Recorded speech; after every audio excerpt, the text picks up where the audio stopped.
Bonjour à tous et à toutes, c'est Blade et on se retrouve aujourd'hui pour une nouvelle vidéo sur mes lectures manga. Donc on va commencer par la présentation des mangas que je vais lire ce matin pour présenter ensuite. Donc je vais lire Nanatsu no Taizai tome 2 de Nakaba Suzuki des éditions Pika, My Hero Academia ou Boku no Hero Academia donc de Kohei Horikoshi des éditions Kiyun, One Piece tome 65 des Shiro Oda des éditions Glénat, et enfin Assassination Classroom tome 15 de Yusei Matsui des éditions Kana. Donc je vais essayer de ne pas perdre trop de temps dans chaque présentation de manga et essayer d'aller le plus rapidement possible. Donc on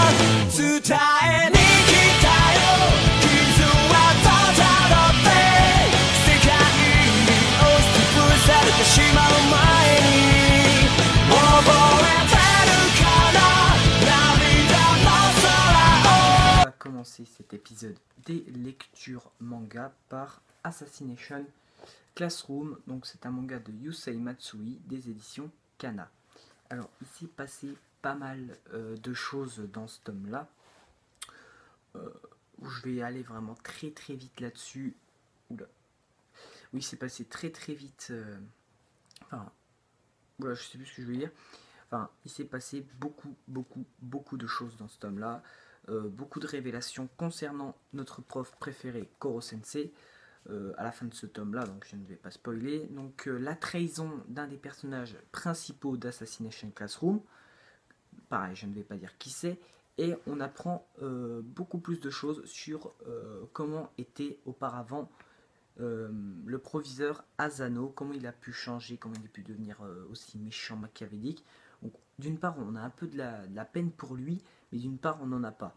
Donc, d'une part, on n'en a pas parce qu'il n'avait pas à devenir comme ça.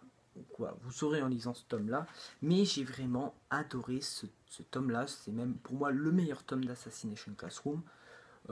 Franchement, je peux pas en dire plus parce que sinon ça risque de vous spoiler. On se rapproche de plus en plus de la fin, donc je vais dire de moins en moins de choses sur Assassination Classroom parce que pour moi, voilà, sinon ça risque de trop spoiler et j'ai pas envie de trop vous spoiler. Donc voilà, je vous montre une petite page dans les débuts, dans le début du tome. Voilà. Donc voilà, donc Assassination Classroom, foncez dessus parce que c'est vraiment une excellente série. Donc on va maintenant passer au prochain manga, n'est autre que One Piece, manga des Shiro Oda des éditions Glénat. Alors, qu'est-ce que j'ai pensé de ce tome-là? Donc ce tome 65, donc je vais aller très vite. Déjà la couverture est juste magnifique et le tome en lui-même était vraiment sympa parce qu'on n'a que de l'abassement. Donc dans ce tome-là, on continue la bataille finale entre l'équipage des nouvelles hommes poissons face à l'équipage des Mugiwara. Et dans ce tome-là, on va plus suivre les différents combats que font les Mugiwara. Donc on va suivre le combat de Zoro contre il me semble qu'il affronte Daruma. Non, Iyozo contre Iyozo. On va suivre Sanji et Jinbei face à le Wadatsumi, là, le gros monstre qui a vaincu la pieuvre, qui s'appelle Surimi, ami de Luffy. Voilà, Brook face à Zeo, Robin en aide. Enfin voilà, on suit vraiment les différents combats que font les Mugiwara face aux hommes poissons, face au lieutenant des hommes poissons. Et d'un autre côté, nous avons la trahison de Decken face à comme Odie Jones. Et Odie le vainc assez facilement. Et on a on va dire, le combat entre Luffy et Odie Jones qui est vraiment plutôt très cool. Parce qu'Odie Jones, pour moi, c'est un personnage vraiment très stylé. Et franchement, One Piece, Luffy qui est juste méga puissant. Surtout que là, on apprend, on voit la progression des différents Mugiwara pendant les 2 ans passés. Donc pour moi, je trouve ça super cool d'en apprendre plus sur sur l'équipage des Mugiwara 2 ans après. Surtout que ce qu'il demandait c'était du combat. Donc voilà, donc c'est tout ce que j'ai à dire pour ce tome là. Donc je vous montre une petite page de One Piece. Enfin voilà, je vous montrerai plus là. Donc voilà, donc foncez sur One Piece parce que c'est vraiment un excellent manga. Donc dans cette vidéo il n'y aura que du shonen, hein. Faut que je vous le dise d'avance. On passe à My Hero Academia tome 6 de Kohei Horikoshi des éditions Kiun. Donc ce tome là, bah, pareil, excellent tome. J'ai adoré ce 6e tome de My Hero Academia. Donc dans ce tome là, donc début du tome, donc on va suivre un petit moment dans la classe seconde A où ils doivent choisir leur nom de code pour quand ils deviendront super-héros et comment les gens vont-ils les appeler. Donc Izuku, donc on va savoir celle d'Izuku, de tout le monde. Et ensuite ils sont envoyés, donc ensuite la seconde A, ils sont envoyés en stage avec des super-héros, même s'ils n'ont pas reçu, même ceux qui n'ont pas reçu d'offre d'agence. Donc Izuku, qui lui pensait ne pas avoir reçu d'offre, reçoit très tardivement par All Might, comme quoi il a reçu une offre, et cette offre n'est autre que l'offre du professeur de All Might quand il était à l'académie. Et d'ailleurs il fait vraiment peur à All Might parce que All Might il a des frissons quand il pense à son professeur. Donc on va suivre le début entre Izuku et le professeur. On voit qu'il est un petit peu fou, et la suite du tome, donc on va avoir plutôt un combat assez intéressant avec Izuku face à des super vilains. Donc on revoit les super vilains qui ont été mis de côté pendant les tomes 4 et 5. Donc ça c'est vraiment très cool. Et l'ennemi en question n'est autre que le tueur de héros, je me rappelle plus son prénom, qui a vaincu le frère de Tenya. Donc on va suivre notamment Tenya dans ce tome là. Et on a un combat plutôt intéressant avec Izuku et Shoto, qui a reçu l'appel à l'aide de Izuku.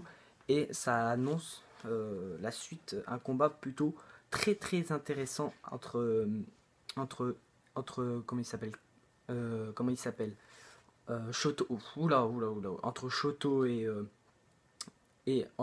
Izuku face au tueur de héros. Franchement, je vous montre le tueur de héros, il est vraiment stylé, hein. Pour moi il est stylé.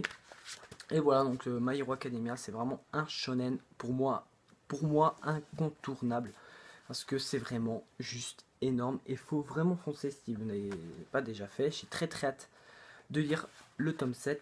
Donc ça va, je l'ai sous ma possession. Et le tome 8 est prévu pour le mois de avril. Et pour moi, ça va être juste très long à attendre. Donc voilà, on termine par le tome 2 de Nanatsu no Taizai. Donc manga de Nakaba Suzuki des éditions Pika. Et j'ai lu le premier tome il y a déjà un bon moment. Et j'ai adoré ce tome 2. Bien évidemment, donc on va suivre, on va avoir un mini combat entre Meliodas et Gilsunder. Donc Gilsunder n'est autre qu'un chevalier sacré. Donc on va voir plus en détail les quelques autres chevaliers sacrés. On voit qu'ils sont vraiment super puissants parce que même Meliodas, qui est le chef des Seven Deadly Sins, a du mal à vaincre ces chevaliers sacrés. Donc on va voir beaucoup Meliodas combattre dans ce tome là. On va voir dans ce tome là la détermination de Elisabeth pour sauver son peuple, et Meliodas va frapper de toutes ses forces un chevalier sacré qui avait vaincu, qui a tapé fort Elisabeth quand même, hein. Elle s'est évanouie l'instant d'après. Donc j'ai plutôt apprécié de savoir qu'elle fait pas semblant, je veux pas, je fais ça mais non j'ai peur. Elle a vraiment pas peur d'aller au contact, même si elle est un peu naïve et tout. Elle a pas peur d'aller au combat, elle a pas peur de se faire taper dessus, et j'apprécie de voir les personnages même faibles, pour moi, avoir une grosse détermination et pas être juste en soutien, aller vraiment au corps à corps. Donc pour moi c'est ce qui différencie Lucy de Fairy Tail à Elisabeth de Nanatsu no Taizai. Et on va avoir là on va rencontrer le troisième Seven Deadly Sins, donc Ban, qui est juste un personnage qu'on ne connaît pas, qui qui est on sent qu'il est un peu... il adore les combats. On apprend même dans ce tome-là qu'il aime la torture et tout, qu'il s'est laissé capturer par les chevaliers sacrés pour sentir la douleur et tout. Enfin, je trouvais ça plutôt bizarre. Je comprenais pas ce que Ban voulait. Donc dans le tome 3, bien évidemment, on va avoir la rencontre entre Meliodas et Ban. Parce que voilà, hein, c'est logique. Hein. C'est tout à fait logique. Et ce tome-là était vraiment très très bon, hein, de Nanatsu no Taizai. Donc je vous montre Ban. Donc, on a un petit peu plus, on apprend un petit peu plus sur Meliodas, mais vraiment un tout petit peu, parce qu'on connaît pas vraiment. Voilà, je vous montre les dessins de Nanatsu no Taizai. Bon, on connaît pas vraiment beaucoup de choses sur que ce soit Diane. Enfin, on a la rencontre, on sait la rencontre entre Diane et Meliodas, mais on connaît pas vraiment le personnage principal en lui-même, mais j'espère qu'on en saura plus dans les prochains tomes. Donc voilà, mais Seven Deadly Sins, c'est vraiment excellent comme shonen, donc je vous conseille fortement. Donc c'est tout pour cette vidéo lecture manga, pensez à laisser un like, un commentaire et à t'abonner. Allez, Diana, à la prochaine pour une prochaine vidéo lecture manga.